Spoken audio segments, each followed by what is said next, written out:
ఈ వారం మన ఆయుర్వేద ఆహార కార్యక్రమంలో మేలైన రుచుల్లో ఎవరికి మేలు చేసేటువంటి రెసిపీని ఈ రోజు అందిస్తున్నారు. మన కిడ్నీ యొక్క పనితీరు మెరుగుపరుస్తూ రికరెంట్ ఇన్ఫెక్షన్స్ రాకుండా ఉండడానికి ఆహారంలోనే ఔషధం ఎలా తయారు చేసుకోవాలి ఇవాళ మనం ఈ రెసిపీ ద్వారా తెలుసుకున్నాం. సో అదే అరటి దూట అన్నం.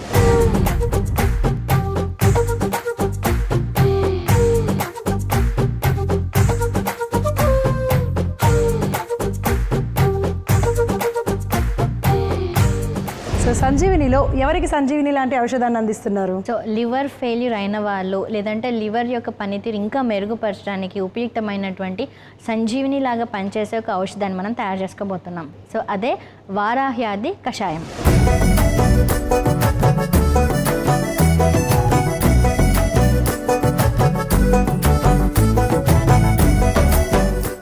సో తప్పకుండా చూడండి ఆయుర్వేద ఆహారం.